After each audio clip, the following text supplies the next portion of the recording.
Yes, we're back again. Kristi and Katie, your crime time friends. Stories, justice, laughs collide. True Crime Squad, come join the ride. Grab the clues, let's take a stand. For victims' voices, hand in hand. True Crime Squad, it's time to shine. Season 6, your turn, your time. True Crime Squad, where justice meets hilarity. Hey everybody, welcome to the True Crime Squad. I'm Kristi Brower, here with my sister, co-host, and partner in crime, Katie Weaver. Hey Katie. Hello. How's it going? Oh, it's going just fine. Just fine. We got the funnest shipments in the mail, and I think we both showed up with them. But listener Red, Tammy, thank you so much. Look what she sent us. They're Bucky's cups. Aren't they cute? Thank Bucky's you. put a spell on me, it says. I love it. That is so fun. We were just talking a few weeks ago on here about how we've never been to a Bucky's because we don't have one. No. Well, now we have our very own Bucky's merch. That's correct. So Love it. Thank you very much. They're super cute, and they do glow in the dark, which is great. So, super That's fun. pretty awesome. Considering we are Halloween fans, huh? That's correct. Year round, so. Yeah. Brandy says, does anyone else have the theme song going through your head while you're waiting? Kristi and Katie, your crime time friends. Yeah. That's us. We are your crime time friends. That's correct. and we have a lot to bring your way today, as I'm sure you can imagine. Yes. So, Katie, you're going to kick us off with some dumb criminals. Mm-hmm. Let's hear it. Oh.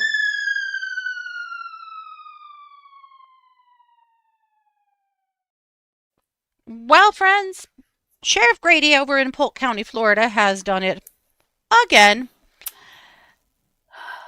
I could almost bring you his update every day. That would be really lazy on my part because that's his work, not mine. But this is one that you really have to experience. I think we all do. So, without further ado, oh boy. And everyone, it's time for morning briefings. And I hope you have your favorite cup of coffee and you don't spit it all over yourself when you hear what I'm about to say. But we're going to drink our coffee from a thermos from Fire Inspector Services. You got that? From New Jersey. Thanks for sending the cup. Good coffee. Now listen, there's things you can't make up. So we arrested Walter Frymere. He's 51. We got a call that he was naked inside of a restroom at a public park. So we asked, is he naked or buck naked? You know, you can be naked and still have your socks on. But if you're buck naked, you're totally naked. Well, anyway, our Thanks for deputy clearing gets that there. up. The dude's got all of his clothes on. So we're nice. And we send him out of the park and trespass him and tell him we're not going to arrest you, even though people saw you here without any clothes on. We're going to give you a break. So what does he do? He goes across the street and hops up on what? The railroad train track and trespasses again, just as soon as we gave him the break. So the deputy arrests him. We find out he's already got 25 prior arrests and been to state prison 5 times. So not only is he trespassed, we've got him in possession of meth. Well, I've talked about meth doing crazy stuff to you, right? You ain't gonna believe this.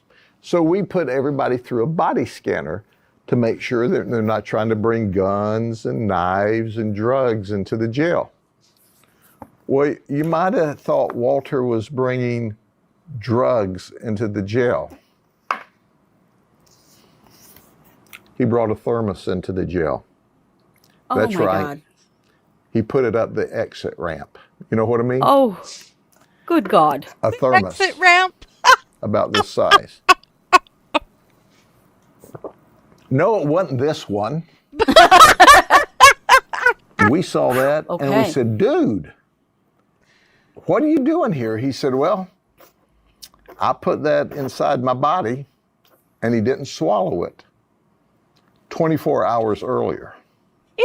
Okay, yeah. The deputy saved his life. Oh, and that was after Walter threatened to kill the deputy for arresting him. Oh my gosh. We had to take him to the hospital. They had to find a specialist. It was quite the ordeal, but he's thermaless in the county jail today. I told you weren't going to believe it. Never seen it before. Oh God. Have another drink of coffee.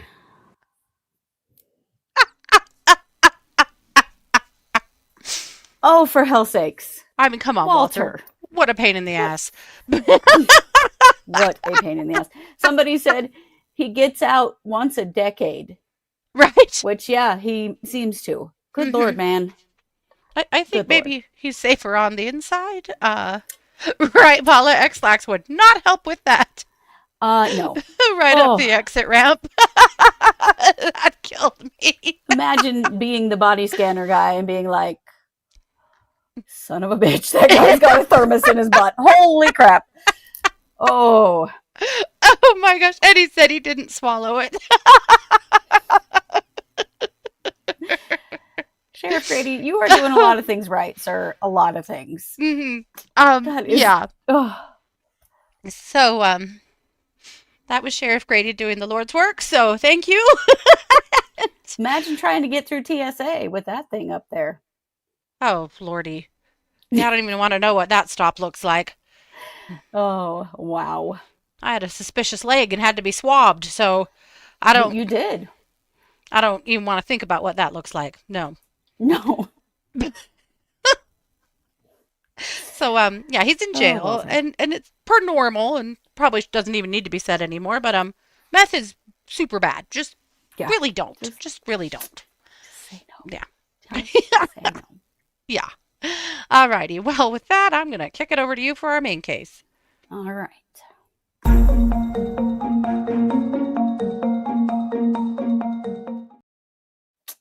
Well, many of you have asked why we have not talked about the murder of Charlie Kirk. And we needed to let things calm down a whole lot in the whole country and in our area, honestly, before we talk about this. Because things like this that happen as close to us as this did has a big impact on our area. And honestly, I would say even about our safety. So we're careful. Oh, yeah. We're very careful. But I think it's time to talk about where things are in this murder case and explain some things that have happened, things we do know, things we don't know. It's a lot. It's a lot. So, as I'm sure you all know, this situation began on the 10th of September. There was a rally happening at Utah Valley University in Orem, Utah. And Charlie Kirk from Turning Point USA was there to speak. This was there were several thousand people present. This was an outdoor event, like in a stadium type situation. And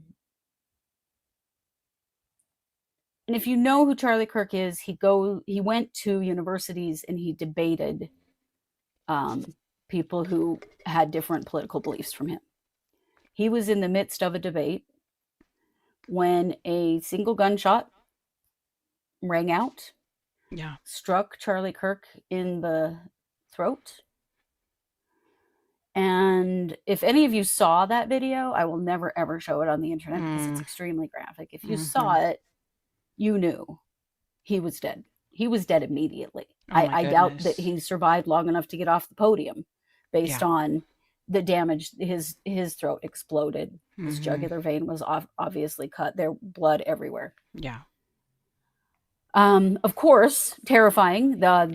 People running everywhere. Everyone terrified that a mass shooting was going to happen. Right. A single shooting is bad enough.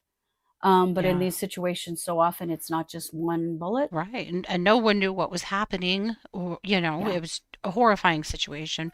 One of Mars's old teammates was there, and she had texted Mars right after and said it was so freaking scary. Oh, I bet. Just I not knowing bet. what was happening and witnessing that. And like, it was just Yeah. incredibly traumatizing for the people that were present. I cannot imagine. And this was outdoors. There really was no security to speak of. This is in a little Utah town at a small university that Yeah. nobody expects something like this to happen anywhere. No. But Orem is a, you know, it's a small town. It's, Idaho and Utah, and this part of Idaho where we live and that part of Utah are very similar. It's not the kind of place that you would be afraid of a shooting. I No, know that not doesn't really mean necessarily. anything because Yeah. anymore they can happen anytime. But it's probably not a place where they felt like they had to have a lot of security, to be honest. No, right. Yeah, it isn't. This was outdoors where they really didn't have control over the crowd. They didn't have control over, there were lots of ways to get in and out of this area. Well, and in a state with a crowd that would be mostly in agreement and non-problematic. I mean, it's just, it would not be a place you would think you would have a lot of problems. Yeah. Yeah, it isn't. Yeah. And a lot of times these things are held indoors so there can be a lot of security. They just wouldn't have expected to have a problem there, honestly. Mm-hmm. So, sorry, my notes got, I don't know why this always happens to me. I share my notes with myself, and then sometimes that sharing of notes doesn't work for some reason. So I'm going to share them back over to myself so that I can see them, not on my phone, so that you guys can see them as well. Not see them, but so I can look at you while I talk about it. But anyway, of course, mass panic in the crowd. Fortunately, it was only a single gunshot. And very quickly, of course, police descend upon the situation. Very quickly, also the FBI from Salt Lake City descends on the situation, and Sure. they start immediately assessing. Charlie Kirk is taken to a hospital.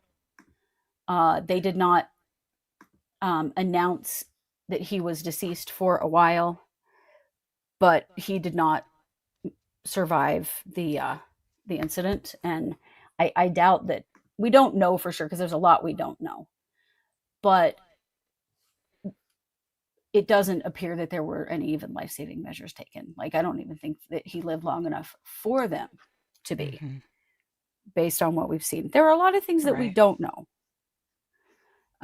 which is normal, honestly, for any murder investigation. But we're going to talk about the things that we do know and the things that we don't know yet, and talk through why some of the things happened the way that they did. Because I've had a lot of questions about a lot of the things that were done. But what we do know is that there was a manhunt that went on for about 33 hours before the suspect, Tyler Robinson, was arrested. There was, leading up to that, there was some surveillance evidence that was released. And I'm sure this is not all of it, because honestly, looking at what has been released, you wouldn't know that this was Tyler Robinson. You wouldn't know who it was. Right. But one of the first things and they immediately arrested an older man. Yes, that's right. They arrested an older man in the crowd that turned out to be not him. Mm-hmm. Then another man who is Canadian and was in Canada at the time was also named by the media. Yeah. Definitely huge mistake there. Mm-hmm. But then they did start looking. One of the first things that they had is this video right here.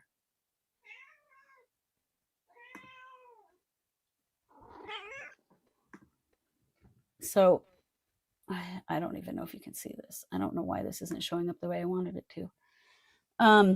You can see a dark figure on the roof. Mm-hmm. They're carrying some kind of duffel bag. They drop the duffel bag, then they jump off. How did he get up there? And right, how did he get up there? Because he jumped off. We don't know. Here, it's going to show you again. He just jumps off the roof. So they find on the roof of that building, they find a screwdriver that was left on the building. And they also find like a body print in the gravel that's on the top of the building. So they're pretty sure that this is where the shooter was when they fired the shot.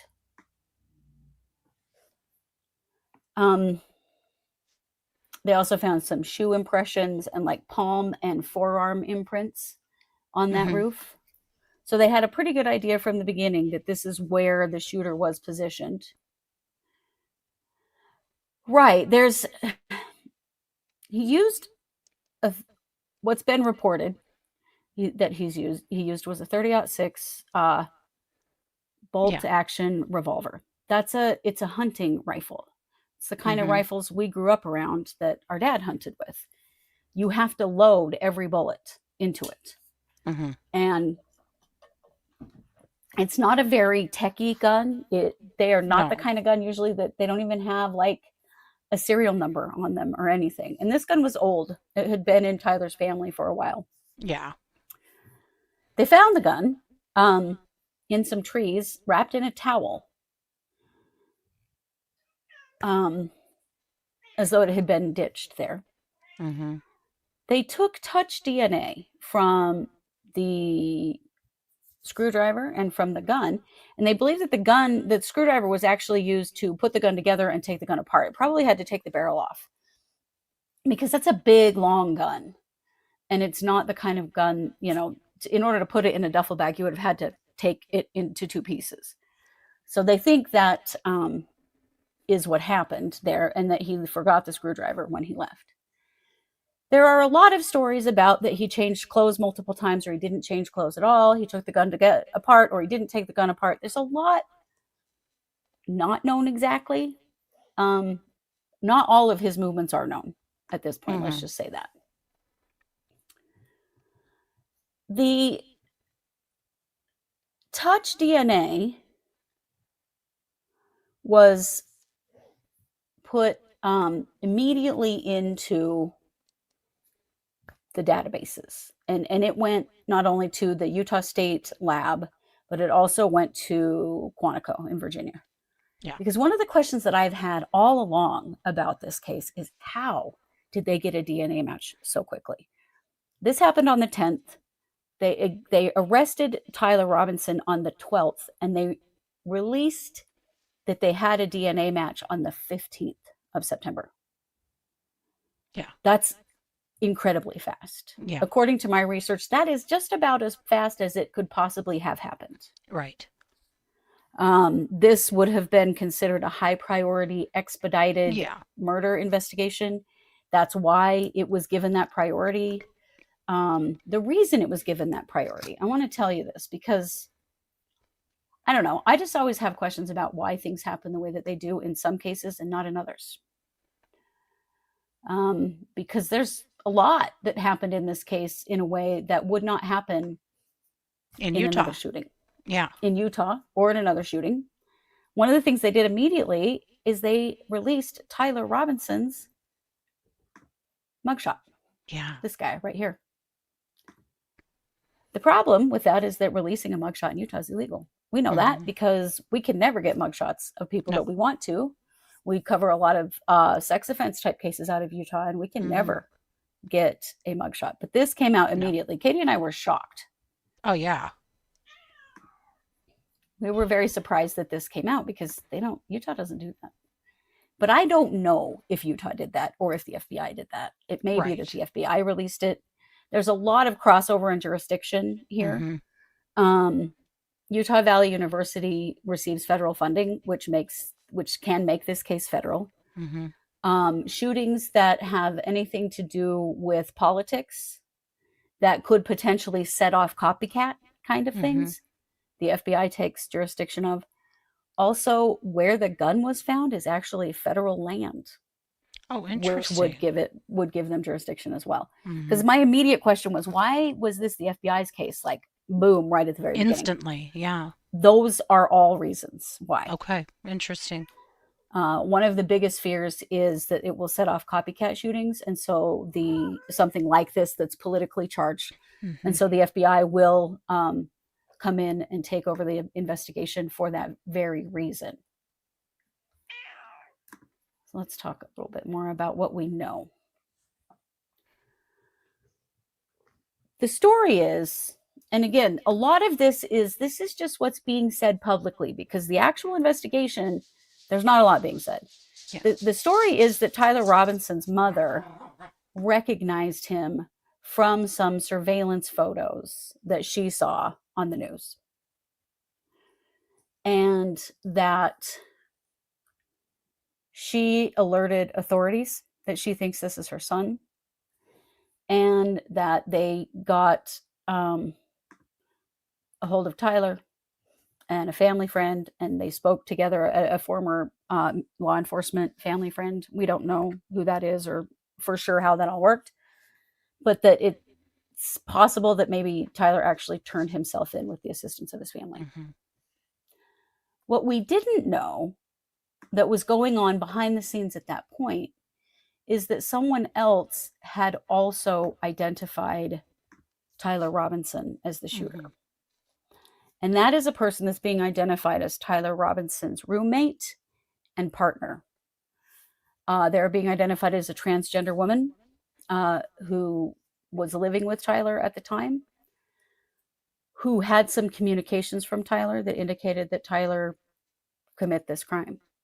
And they went immediately to the police. Mm-hmm. They turned over their phone to the police, along with a note. And there's some real questions around, there's some stuff about this note that makes me concerned. And we're just going to talk about some things that I don't quite understand. The note, supposedly the partner received a message that said, look under the keyboard. Mm-hmm. Under the keyboard of Tyler's computer was a note that said something like, I had the opportunity to kill Charlie Kirk and I did it. Something like that. Not exactly that, because there are a bunch of different versions out there about what the note actually said. And some reports are that the note was handwritten, and some reports are that the note was typewritten. Right. There's a lot we don't know. We don't know which is which. One thing we do know, though, is that the note was destroyed. And the note wasn't destroyed by the roommate. The note was destroyed during evidence collection.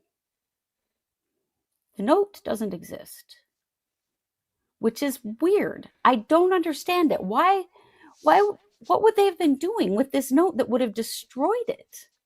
It was on a piece of paper, that we do know.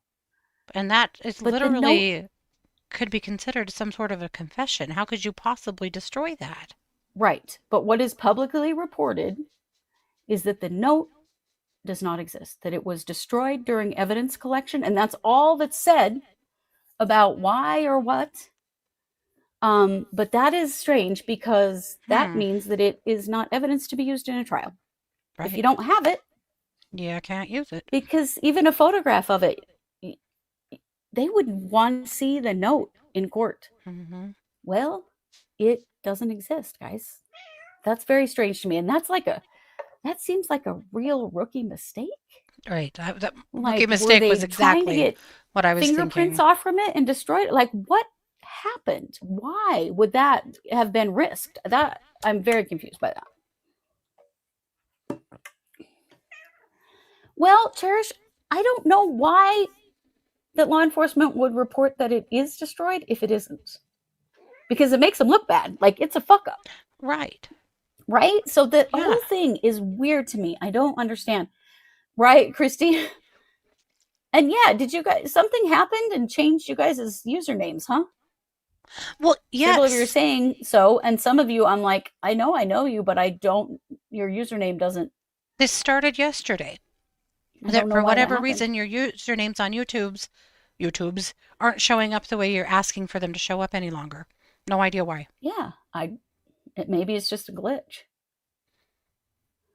Right. But Kristi says spilled coffee on it, picked it up with other paper and shredded it, dropped it, and lost it. Right. Like, yeah. What does that mean? I think that's odd. Let's see.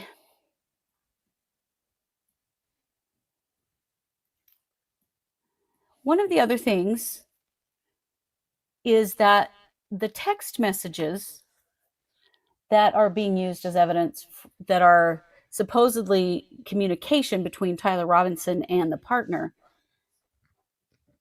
they're screenshots and they don't have timestamps and they don't indicate like who they were coming from and going to. Mm-hmm.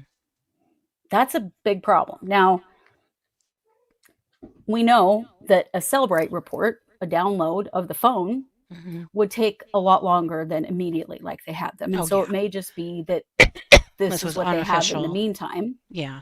But they really aren't official. And that's one of the things that the defense is coming back at the prosecution with, is like, hey, you can't prove when these were sent or who sent them or who they came from. Like they don't have all that yet, but I'm sure they will eventually, because a Cellbrite report would give all of that information.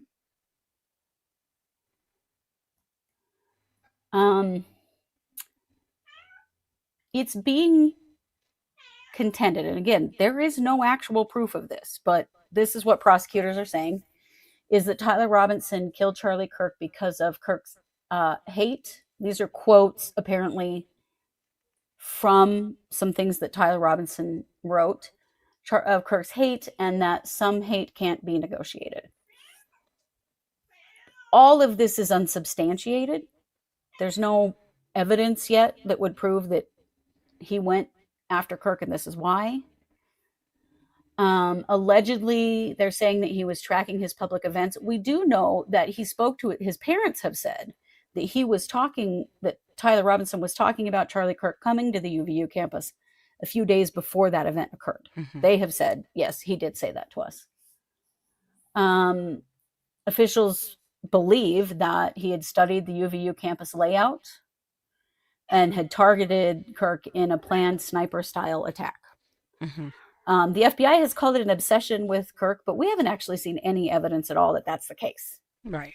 This is a lot of guessing. Of course, there are supposedly inscriptions on bullet casings. Hey, fascist, catch. If you read this, you're gay. Ciao Bella. Those things track back to a meme culture of people called groypers. Groypers. Groypers. I'll let you do your own research on that because I don't understand the culture enough to really explain it to you, but that those statements aren't just statements on their face, that they are references to memes. Yes, and they are saying that some of the messages were on Discord, but we don't know which ones. We don't know what messages were on Discord versus text. Both have been said. So those are things we don't know yet. One thing that we have not heard or seen at all is they got that DNA really fast. We've not heard anything about fingerprints, like on the gun, on the bullet casings. There's not been anything said about, yes, that his fingerprints were also on those things. There's no report of that yet. But again, this is a very active investigation. It doesn't necessarily mean they don't have it. As with any investigation that we have followed, prosecutors hold a lot back because they need to for trial.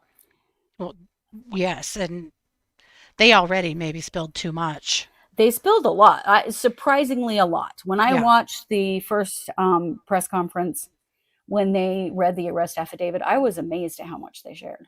Of course, I felt that way with Koberger, too. I was amazed how detailed his arrest affidavit was. And it was. It's well, true. Of course, they sealed it. With Koberger's, it was only released for a few hours, and some people got a hold of it, and then they sealed it. We were just lucky enough to get a hold of it, but... Right. But yeah, it was very detailed. Yeah. Another thing that investigators are saying is that Tyler Robinson had differing political views from his conservative family, Mm-hmm. and that he may have been radicalized online. Now, that is 100% a guess. Yeah. That's a guess. Yeah. We got to remember that when they say things like this, if there's nothing to back it up, we don't know if that's the case or not. We do know that he came from a very conservative family in Mm-hmm. Washington, Utah, southern Utah. That's right. That's the St. George area. Mm-hmm. A Mormon Um, family as well. they were a Mormon family, yes. It's been said that Tyler had kind of fallen out with the Mormon church, and that wasn't really his deal anymore. But again, we don't know for sure. These are all Mm-hmm. rumors and guesses. Yes, Tyler's partner did actually report this to a friend who then helped her report it to the police. She was terrified, as you can Of imagine. course. Yeah. As I understand it, she is being protected, not so much by the police, but by other organizations in the state of Utah. She is kind of underground right now, Mm-hmm. which She should be. Yeah. just being a trans person in Utah is dangerous enough. But Mm-hmm. then also being the partner of the man who is accused of murdering Charlie Kirk, incredibly dangerous for Oh, her. yeah. Um, Yeah. At this point, officials have said that she has been cooperative and she's not been charged with anything. They don't see her, at least at this No. point, as an accomplice or anything. She Yeah. says that she was absolutely stunned when this Yeah. happened and that it was terrifying. Mm-hmm. Let's see.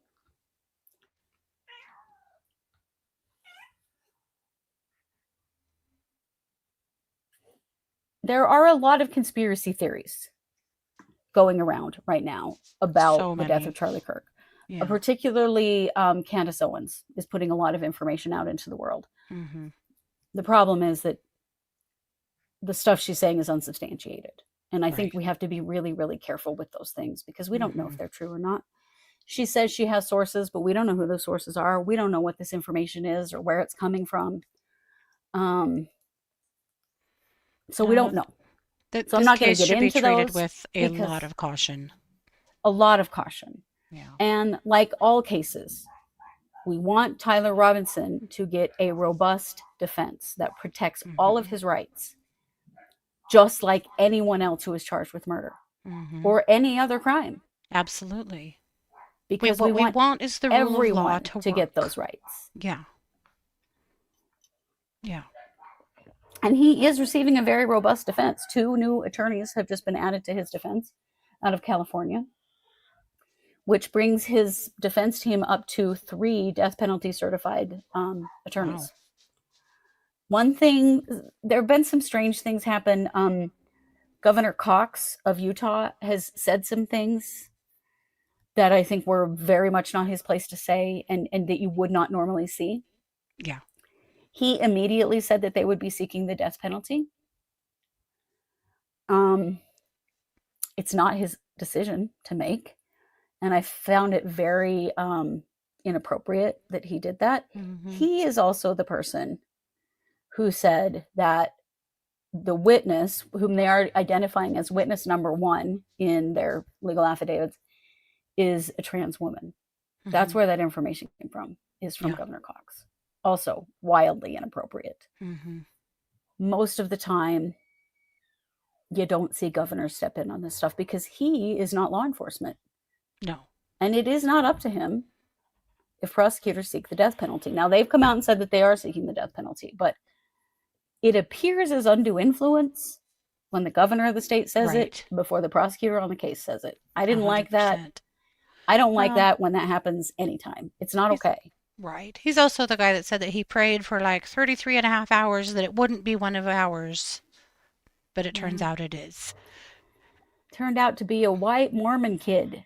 Yeah. And that's what he was praying that it wouldn't be. Mm-hmm. It was gross. He needs to take a back seat. Yeah. He really does. He needs to stop Mm-hmm. talking. It reminds me right, very Paula. mildly of when Tylee and JJ's bodies were found. And our mayor, who again should not be speaking on any of the matters of law enforcement accidentally spilled to the press that it was 2 bodies that was found before law Right. enforcement had released that. They don't know what's Right. appropriate to say. They don't know what's been released, and they should take a back seat. Yeah. Yes. This happened when the murders in Moscow, Idaho, the Idaho 4 happened. Yeah. And several public officials came out and spilled information to the news who were people who should not have been talking to the press. Oh, they couldn't shut up So- up there. They could No, not they fucking stop. Yeah. It's why the judge gagged that case. is He had because to. Yeah. Of all of these extraneous people who would not stop going on the news and talking about things they shouldn't have been talking about. Mm-hmm. Yeah. So here, let's see, what else did I want to tell you about?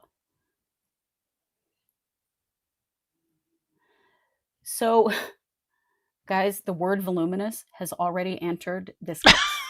I'm sure it has. It was at a case conference a couple weeks ago when the defense asked for more time to make a decision about whether they were going to waive a preliminary hearing or ask for one, because the evidence was so voluminous. Mm-hmm. Take that for what you will. They have now determined that they are seeking a preliminary hearing. Mm-hmm. There is a case conference, a case conference, I think, coming up at the end of the month. They haven't even set the preliminary hearing date yet because of the voluminous amount of evidence they're trying to get through to be prepared for a preliminary hearing. Mm-hmm. But I thought that was pretty interesting. It's already in. It's in. It's in already.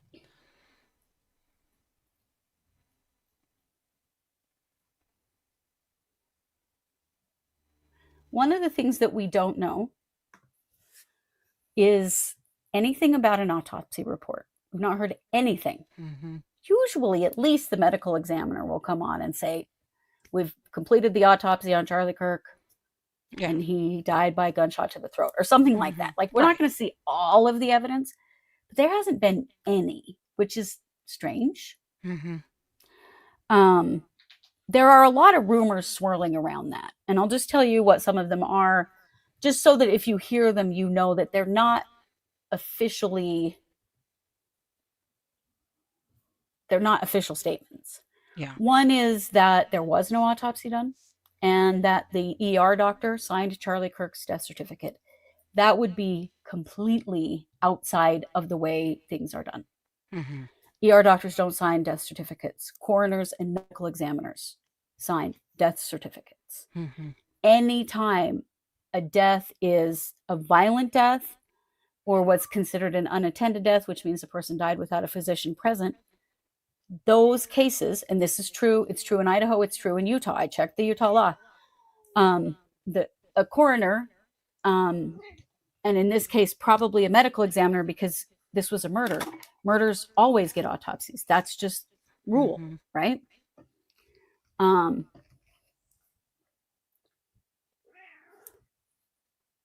They should be the one to determine manner and cause of death.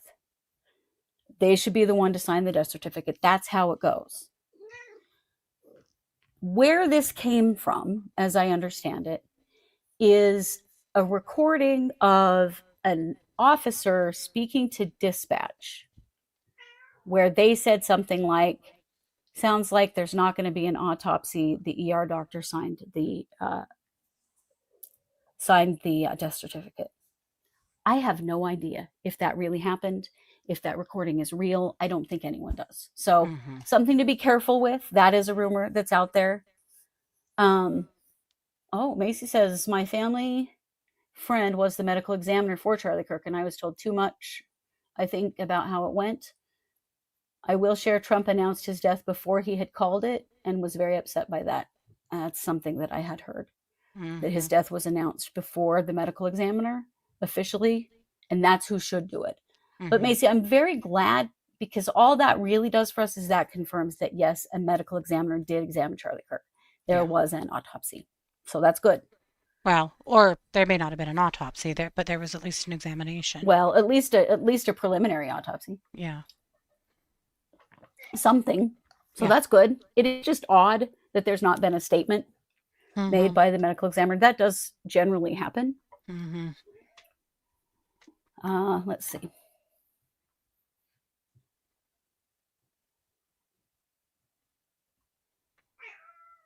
Sorry, I have a lot of notes because I looked up a lot of things. I wanted to make sure that I really fully understood this, because there is so much out there that is wrong or just conjecture. And I don't want to be spreading that, but I will tell you about some of it so that you can be aware, if you hear it, that it is not necessarily, that it's not confirmed information. Yeah. Also, it is not lost on me that we may not be getting all the information in this situation. Sure, of course. And I'm sure that you all are aware of that too. But it is something that we need to know. Do you think this will go to trial? I don't know. I mean, I think it's likely to not. I think it's, if the defense can't attack any of these evidentiary issues with any success, I think that it won't, because this is a death penalty case and we know how these go.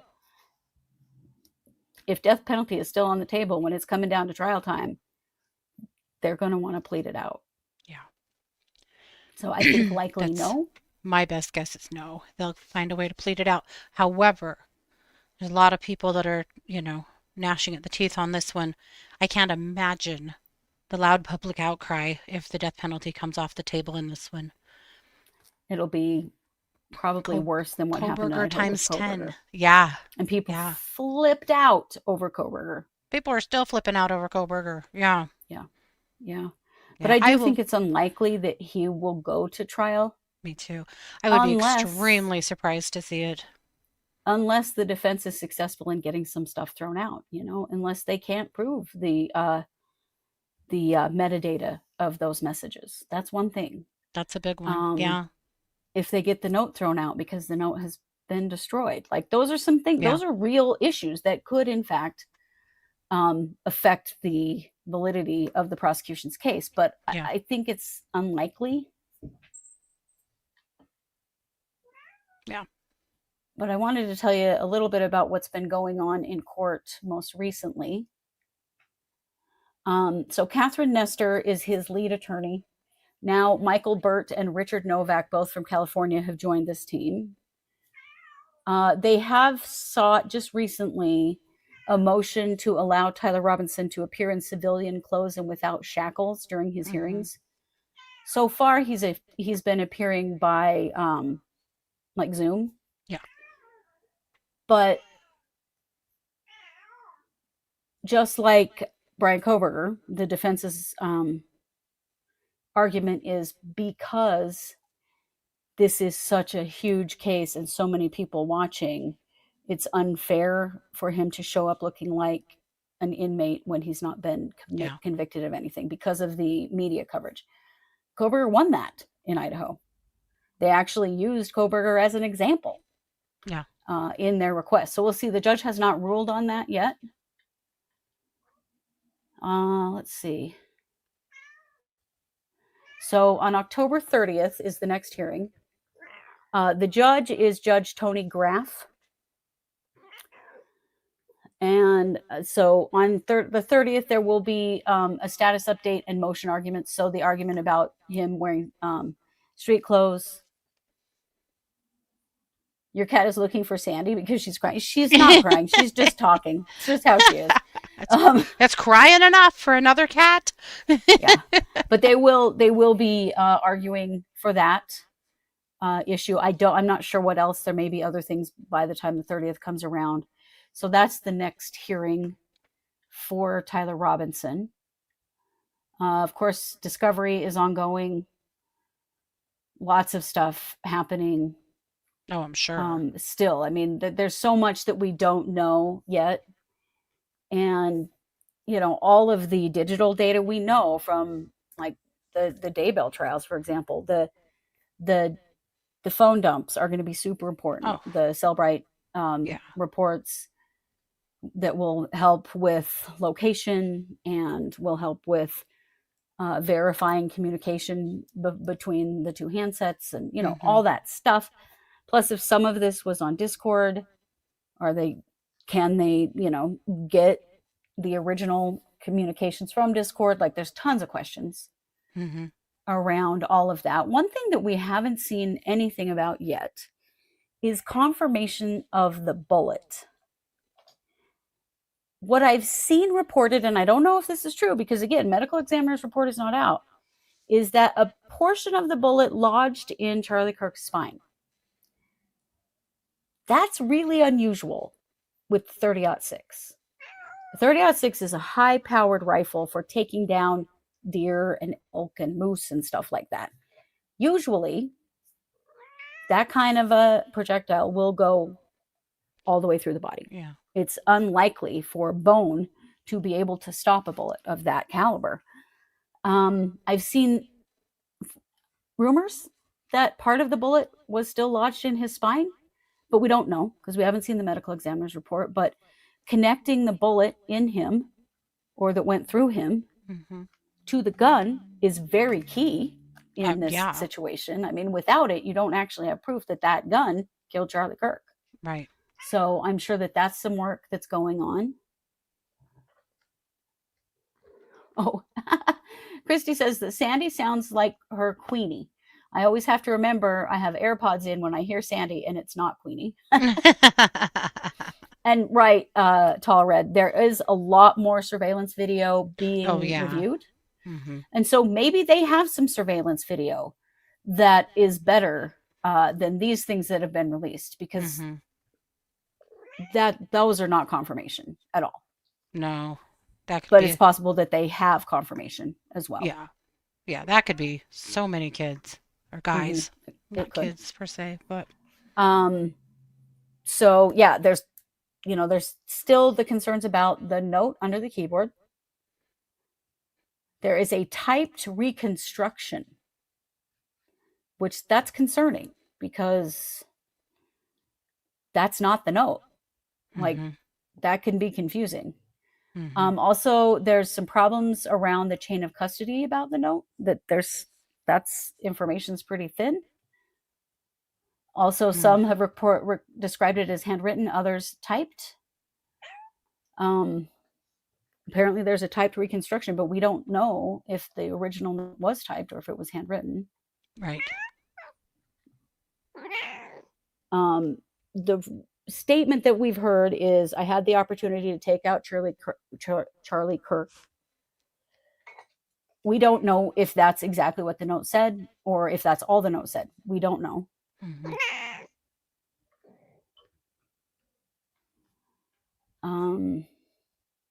So much more surveillance footage.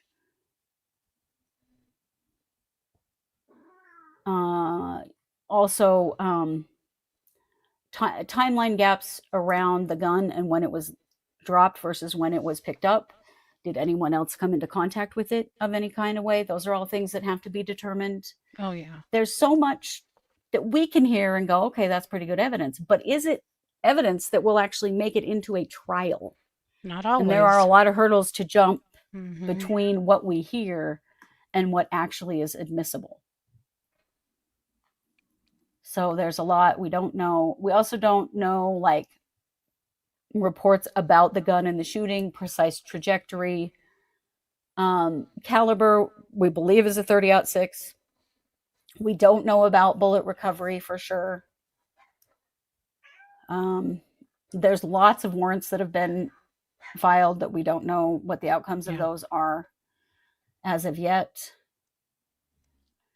I was really concerned about the turnaround time on the DNA because it did not used to be that way, even rushed, that you could get it in 72 hours. But we now know that Quantico can do DNA in a 24 to 72 hour turnaround. So it is possible that the touch DNA that they picked up off the gun compared to Tyler Robinson could in fact have been verified that quickly. Where they weren't looking in a database for this information. They had Right. an individual to match it to, which makes it a lot faster. Mm-hmm. So that's something just to be aware of, that I wish that every murder case got this much attention Yeah. and got this much quick movement and got this level of forensic evaluation. Like I so wish Right. that every death got this.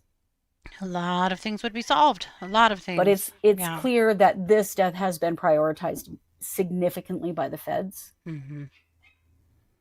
Knows how a lot of people felt about Gabby Petito, that there was so much attention around her case when she was missing, and then when her body was found, and around trying to find Brian Laundrie. And there were other missing women at that time. There were other murdered women at that time whose cases couldn't beg for that kind of attention. Yeah. Right. Yeah. Brian Koberger's case, it only took 4 days to match him to the DNA. Yeah. Once they had someone to match it to. Yeah. Was confirmed 4 days after arrest. Yeah. The Golden State Killer that was caught in 2018, DNA identified 3 days after arrest. Mm-hmm. Gabby Petito, her DNA identified her within 48 hours of discovery. So that fast is possible. I just wish it was possible for everyone. Yeah. Wish rape kits were processed that fast. Wouldn't that be something? Right. Yeah. We'd actually catch rapists if that were the case. Yeah.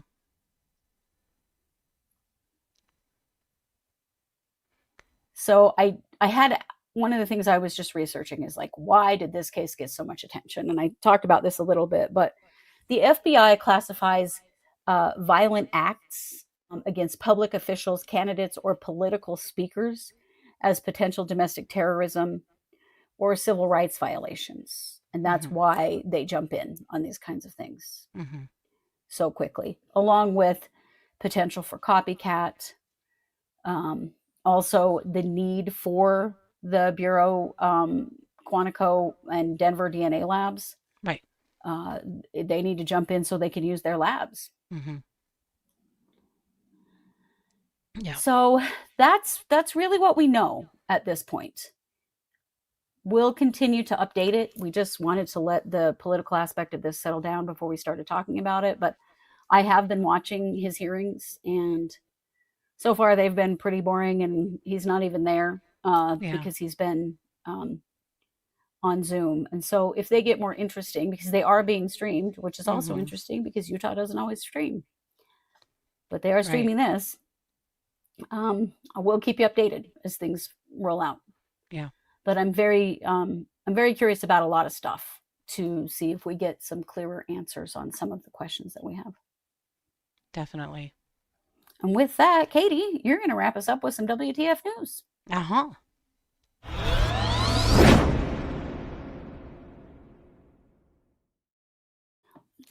It has been said that ice cream solves most problems. As long as you're not lactose intolerant, then it creates more. But it's been said.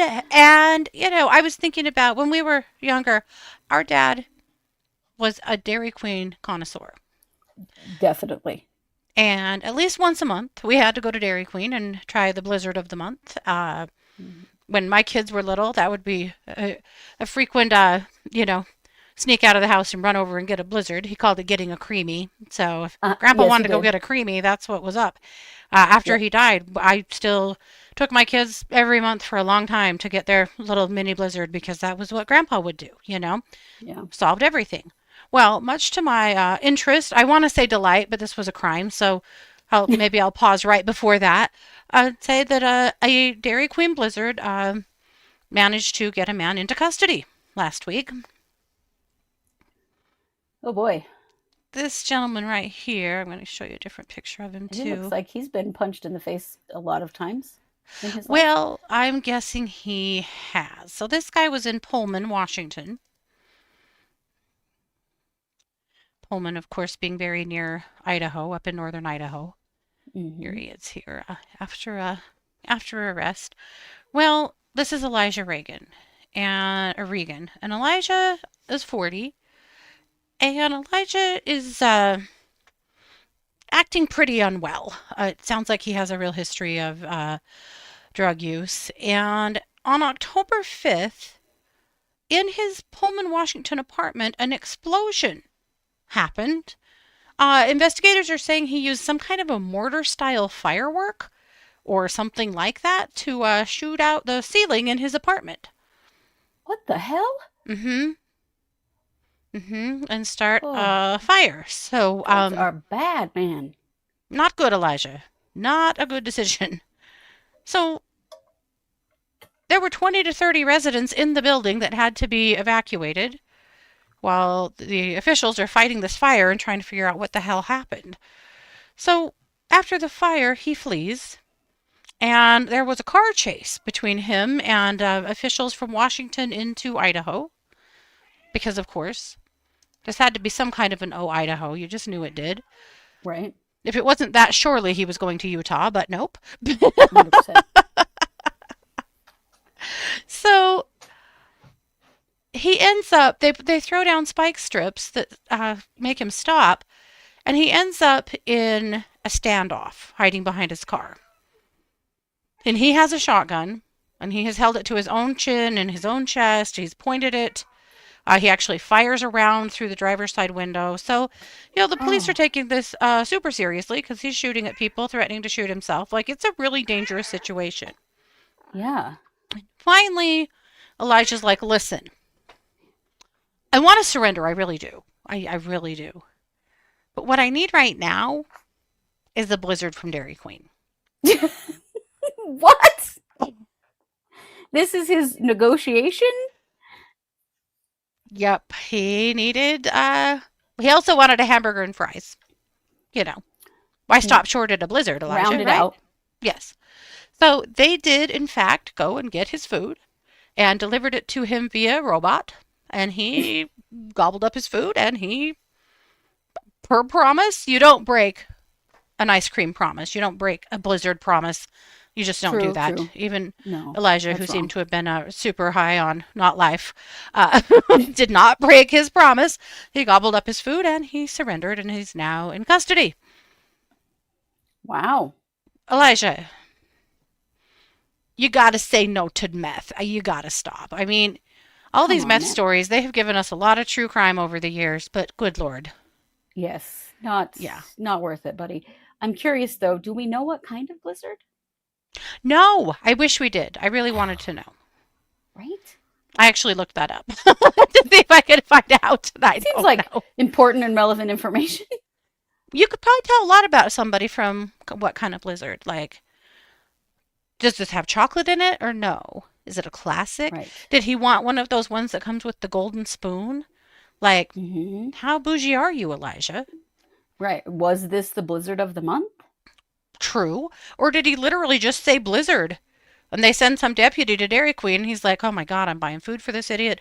Then he's like, I don't know. What kind of blizzard? I don't know. Do they come in kinds? I don't know. Right.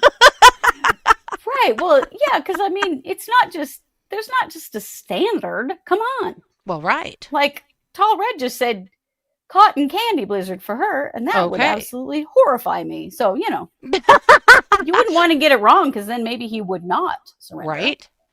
Not only that, does he have a nut allergy that we've got to be aware of? Like, there's a lot of things to Maybe think they about weren't that here. concerned about that here, but They're like, oh, you do? Okay, we know what to do. peanut butter it is. Okay. Reese's. Yeah. Reese's. So no answer. If we ever find out, we'll let you know for sure. But Aaron thinks it's pumpkin pie now. Well, maybe it was. Maybe he just wanted the Yeah, blizzard I think of it the is month. pumpkin pie. Yeah. I tried to get one recently, and our Dairy Queen. Oh no, were they out of ice cream we're again? out of that. Oh, good Lord. They're always out of the blizzard of the month. Mhm. I'm like, who orders for you people? Anyway. I ordered chicken strips at our Dairy Queen a while back, and the girl said, we're out of those, but we'll have them about 3 o'clock tomorrow. I was like, I'm not going to come back. How does But that help I'll me? just Yeah. have a cheeseburger. Thank you. There you go. So funny. Now we're sending everyone to Dairy Queen, I can tell. I know. And I'm you like, guys can ooh. just go have one and not have a standoff with anybody. I've heard that you can actually pull up to Dairy Queen. either walk inside or pull up to the window and order food. And as long as you give them money, you can have the food. You don't even have to have a standoff with the police. Not at all. Yeah. Yeah. You can just get your blizzard. They'll Now even you know. hold it upside down for you to prove that it is a real blizzard. It's true. And unfortunately, Elijah didn't know that. So here we are. Apparently, he went the hard way on this. So hope that apartment building was savable. I wasn't sure about that either. I think it was. Right. But no one was injured. Yeah. Dummy. Yeah. Oh, Elijah, I don't know if you're in a Hot Pockets kind of jail right now, but I kind of hope you are, to be honest. I think Not getting it would any be a blizzards good in jail. drying out period That for we you. know. Yes. Yeah. So that's what I got. All righty. Well, tomorrow is Wednesday, which means it's case updates, and it also means it is the watch party. Yes. And I know that Katie has already got it all planned for us. So what are we watching? Well, due to the fact, let me get the postcard up here. Oh, that's not the postcard. Hold on. Oh, I am sorry. I have too many files up, apparently. So someday. So we're actually going haunted. Ooh. It is October, after all. And these stories have some true crime elements. So I thought this would be fun. So we're watching True Haunting, episodes 1 and 2. Ah, okay. So the episodes are only like 30 minutes long. So I thought we could get away with watching a couple. So that's what it is. So True Haunting, episodes 1 and 2 on Netflix. And if you want to join the watch party, you just go over to truecrimesquad.com, and that will take you to Buy Me a Coffee. And our Buy Me a Coffee subscription is there. This is $2 a month. And then we send you a link for the True Crime watch party that you can come to. It's just like what you're watching right now, except for that we're not on the screen. It'll be our postcard, this guy on the screen, and you'll be watching from your own device. So you need to make sure you have Netflix, because of course we can't stream something that doesn't belong to us. But this is going to be fun. I think this is going to be a really fun one. Well, we'll just be chatting together. It'll be really fun. Some of you have asked about an update on our new subscription, and it is coming. It is going to be available on November 1st. Okay. And we're going to be swapping around, and we're going to be combining our subscriptions into one subscription in one place. It will be the same place that our merch is, and it's going to be pretty awesome. I'm working on it. And it'll be cheaper for you guys, and just easier to have one subscription for all the extras that we do. Yeah, and so we'll encourage you to switch over to that. We'll leave the other subscriptions open until the end of the year so that you have some time to swap over. But yeah, we think we've come up with something that's going to be really fun and more available to more of you. That's what we want. Yeah, we'll take it. Most definitely. All right. Well, that was a lot. So thanks for being here with us, whether you're here live or after the fact. Don't forget to like, subscribe, share, comment, and leave us a review wherever you can, because that always helps us to grow. And you know it. We are the True Crime Squad. Thanks for being here. Take care.